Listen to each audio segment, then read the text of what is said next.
All right, guys, I'm getting ready to paint that bumper for the Kia. Coming in here, and we're gonna get the paint coat on this car, and this is not always the case. More often than not now, these newer cars, it's right here, and I'm getting ready to point it out to you. I had to put my glasses on. See right there, it says paint, and it looks like it's ABP. So that's gonna be the paint code. And we're gonna go look it up in a minute, and we're gonna go from there. All right, I'm not turning the lights on in here because it'll turn the exhaust fan on, and it's gonna get real noisy. I just wanted you to see how I looked this up. We're gonna go down here, this is on the PPG system, Enviro, this is waterborne, this is Enviro base. We're gonna hit the search. If you see up there, it's got OEM, and that's where we're gonna put the code in there. What did I say it was? ABP? Let's try that.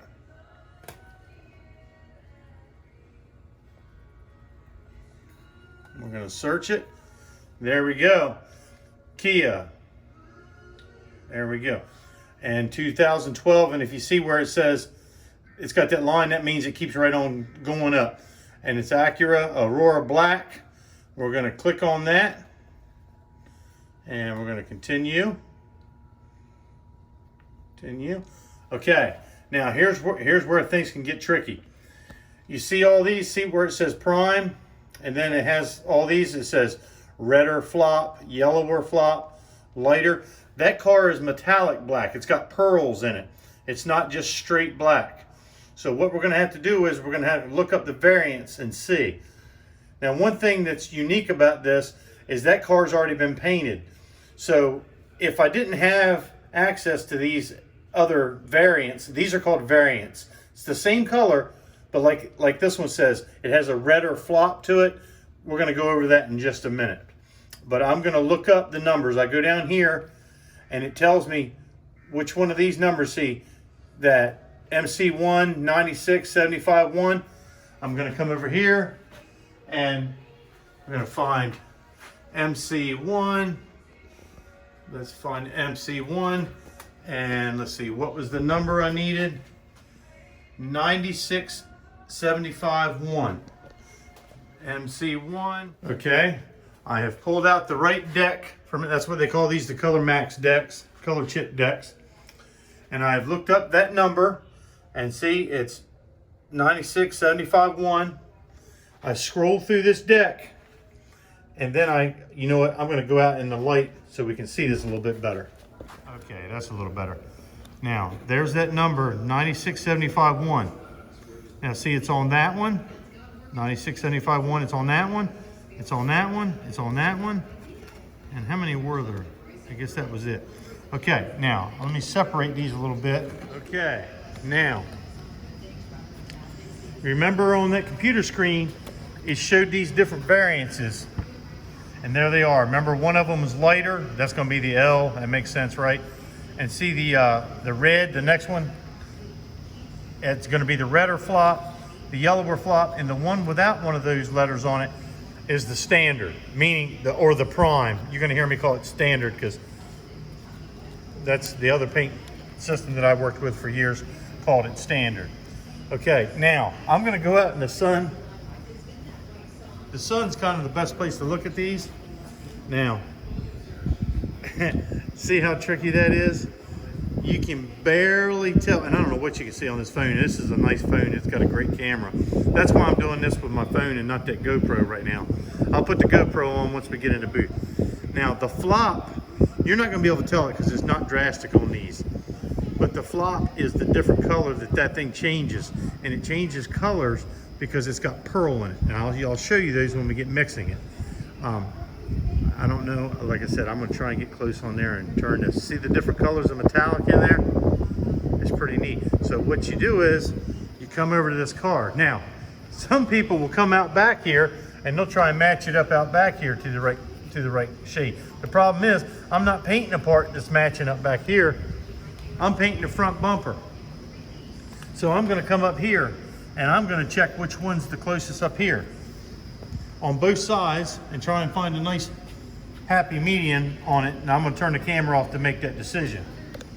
Okay, I have chosen the standard. There really wasn't much difference in any of those on like lighter silvers and on lighter color metallics, I'll put it that way.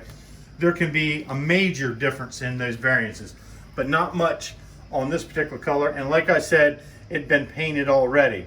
So what I'm gonna do is prime, which is standard, we're gonna highlight that, and then we're gonna skip. And this is gonna, this right here, I'm highlighting these areas. This is supposed to suggest how much paint it's going to take to paint a door. I don't have it calibrated right. Now, right now, it's showing, well, never mind. That's how many ounces that's for that door. We're not going to do that. To paint this, that bumper's already black. We're painting it black, so it should have good coverage. So we're going to delete that number, and I'm going to mix up 7 ounces, okay? And then 7 ounces. This is all the colors that's in there. Now, I've picked it. Now,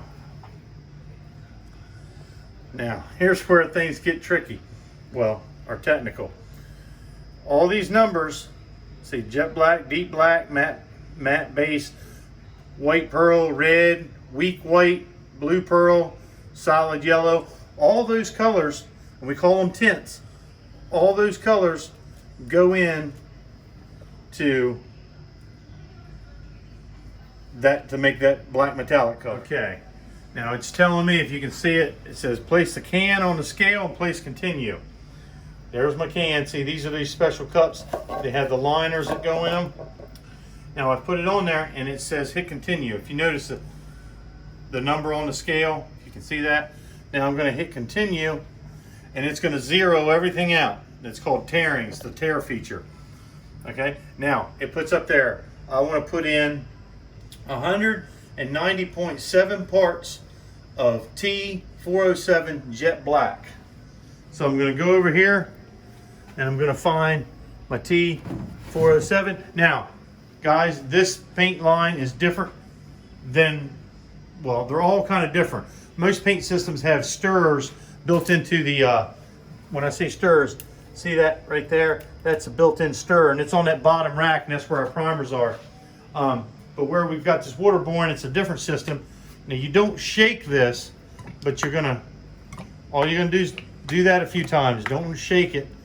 And then what we're gonna do is, and now I always click this thing back, and again, these colors haven't been used in a few months. Then I'm gonna come up here, and I'm holding the camera in one hand. Let's see here. And then I'm gonna put in 190 parts, 190.7 parts of this jet black in there. Now, what you do is, or what I do is, and this works for me, and I suggest, I don't open this and pour it. I put it like this, and it's sealed up. And then what I do is, then I pull it back, and it starts to come out.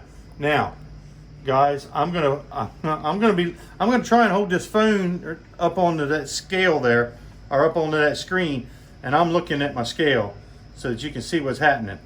Now, in a little bit, when I get close, there's going to be a bunch of blue jump up on that screen. And I'm keeping an eye. And see how that number at the bottom is going backwards? We're counting down to 0. See that blue jumped up there? And that just gives me a corner. Something I can look at out of the corner of my eye and know I'm getting close. I better slow down. I better slow down. And then I'm going to let off. See, look, see where it's at now. Then I get down to just like this. Watch. Boom. That's how little. I'm going to try and get it all on the camera. I don't know if you're going to be able to see it all, but anyway, I'm just going to be dropping like that. I need to worry about my mix and not what you guys are seeing here. Okay, we're going back. Going back. Working to get to 0. And this is where it's tedious, and you got to have patience. Not everybody is very good at this part. And then I got some people that are great at this. And you don't have to be great at it. You can get somebody else in the shop that's good at it to mix it for you, because this stuff is expensive. So we're almost there. Almost there. Look at that. There we go. Then we hit continue. Now the next color, put that back. The next color is 409 Deep Black. I know that sounds weird, but you guys will get to fool with this stuff. So now we're going to get 409 Deep Black. Again, the same thing. And it gets 29.9 parts of that. I'm not going to make you watch that. It gets boring quick. All right, the next color I'm putting in there now is T453. It's pearl white, so I figured I'd show you this one. And back in the older paint systems, this would have been actual ground up pearls, and they use things like fish scales and all kinds of natural minerals and things. I'm not quite sure how they do it with these now. It's not really important, but I come out here and so maybe you can see this. See how, I know it kind of looks weird, but see, it looks like it's like white metallic, but that's actually pearl. And that's going to give it, that's where the metallic is coming from. And this one's got that white pearl in there. So we're going to go put it on. Now, if you know, it only gets 2.9 parts of that. So it's just like a couple drips is all it gets. Now it's calling for some red. Now this isn't red pearl, this is just straight up red.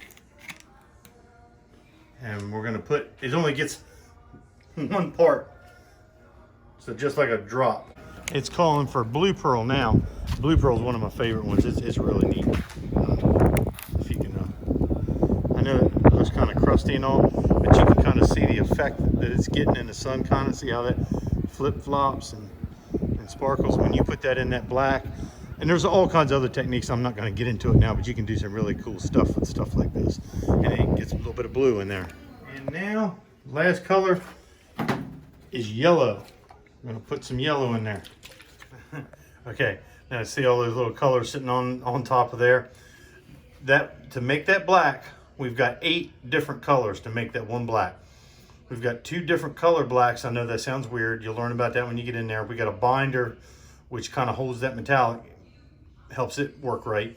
We got a pearl white, we got red, we got what's called a weak white, we got blue pearl, and we got solid yellow. Now, what I'm going to do now is, without any reducer in here, I'm going to take this can off the scale and I'm going to stir this up. Now, the reason why I'm stirring this before I put reducer in there is because some of those tints, some of those pigments in those tints are heavier than others. And if I were to put reducer is what thins it out, think of it that way. If I were to put reducer in this thing, and right now, those thick ones wouldn't be mixed in, those thicker ones wouldn't be mixed in with the others, and they would just fall to the bottom, if that makes sense. You can kind of imagine. You could eventually get it stirred up, but it just stirs together easier right now. Now, tell you what, I'm going to walk outside and let you see what this looks like dancing in the sun. All right, I don't know if you're going to be able to see it, but I'm going to try and get it to, can you guys see that? You see that, all the pearl and that thing? Pretty neat. Okay, I've got it stirred up now. It's going to ask me, do I want to reduce this? Oh, well, no. It thinks I overpoured it because I put that stick in there. No, it's asking me to recalibrate it, but we'll get into that, another video about that. Okay, we're going to continue. We want to reduce the formula? Yes, we do. And I pretty much reduce almost everything 40% now. It varies sometimes what I'm doing, but standard is pretty much 40%. So now I'm going to hit continue. It's going to tell me, we're going to weigh it. It's going to tell me to make sure the can's on the scale and then hit continue. Now I am leaving that stick right in there because that tear feature, when I zero this out, it takes care of that stick. It's equal out at nothing. It's going to tell me to put 102 parts of reducer. And since this is waterborne, this is the reducer that it gets. You can't drink it. I got to put that disclaimer out there. But that's not solvent based at all. It doesn't have hardly any smell to it. And then what I'm going to do is I'm going to put in 102 parts of that in here. All right, I got the reducer in there, and stir it together. And see, this is why. See how thin that got now? That's why we wanted to stir it together before we put reducer in there to get all those different tints and pigments and things combined. Now, one thing you have to keep in mind is I mixed up 7 ounces, and I knew how much was going to end up in this cup, because this cup only holds about 12, and then you wouldn't be able to stir it, so you got to keep that in mind. If that was the case, we'll move to the bigger the bigger cup, and we got bigger ones than that if we need it. But this is fine. That's going to paint that bumper. So shut this off for a minute. I'm gonna get the thing in the booth. I got this bumper in the booth. I am going to, at this point, switch to my GoPro, and it's mounted to my head.